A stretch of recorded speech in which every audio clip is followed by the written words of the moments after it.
Hello everyone, this is the next installment of Conversations here, and we've got Senior Warden Ben Holt with us, and Kathleen is here with us. Lanny the dog is just out of view, so he's here, so everybody who needs to be here is here. So we've been talking about our resurrection group and church in the 21st century and some of the challenges that face us and that sort of thing.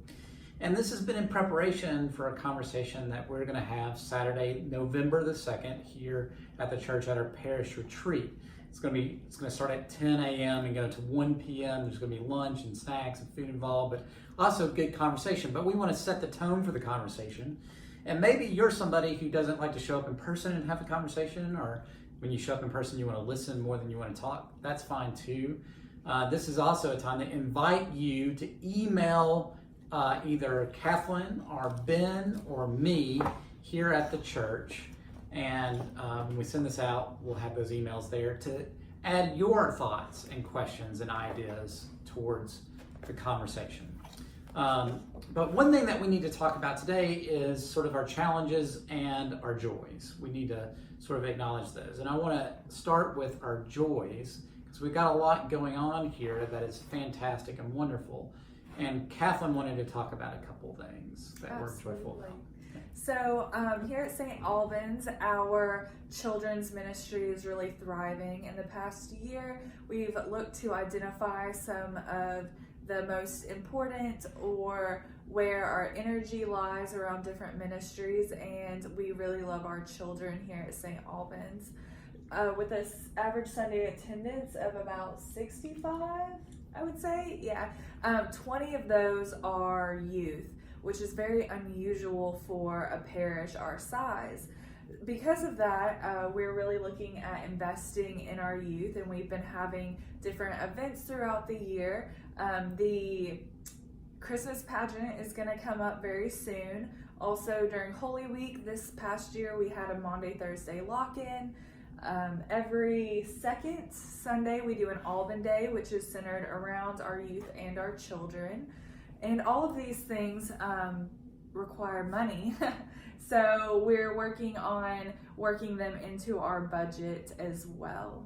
Yeah, and another big joy is our garden and the growth of our garden and the people who participate in the garden and the folks who have come to our church on Saturday mornings to talk about how to grow things and eat pancakes.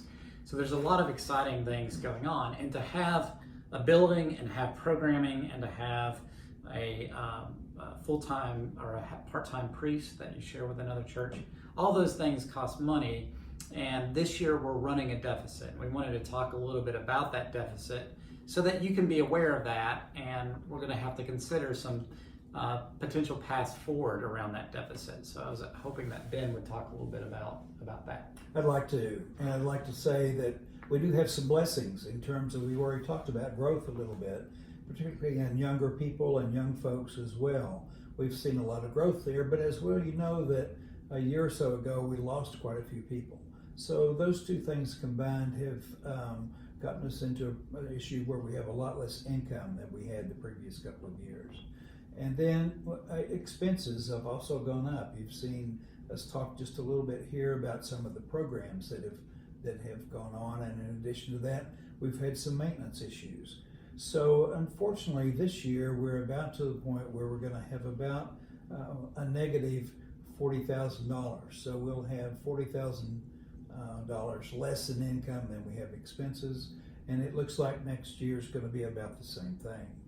So the good news here is that we don't have a mortgage. So, and the other good news is we have about $95,000 in the bank. But if you have $40,000 more in expenses than you have in income every year, you can see it's only that $95,000 is only going to last less than 3 years. So we do have an issue we need to work on. Now, there's some more good news. We have a parish full of people who love this church and are really interested in the future of this church. So I think if we get together and look at the problem facing us, we can come up with some solutions that will get us through.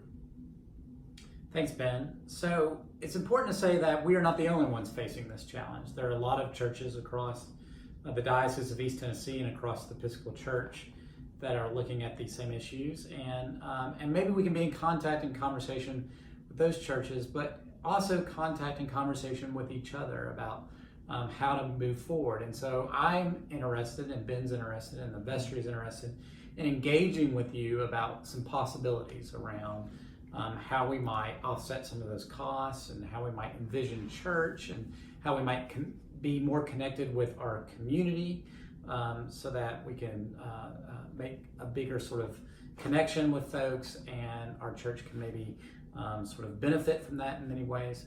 So we need you as a conversation partner to be here with us. And again, there's a couple ways to do that. One is at our Parish Forum on November the 2nd, and another one is just emailing us or reaching out electronically. And those conversations will be shared weekly or so as Kathleen and I continue to have these video series. So I think it's also important to say that the vestry, through the Finance Committee, has already started working on some possible solutions to these problems. But we feel that now it's important to get more people in the parish involved in this. And we'll outline some of those things in the weeks ahead. Thank you, everyone. All right.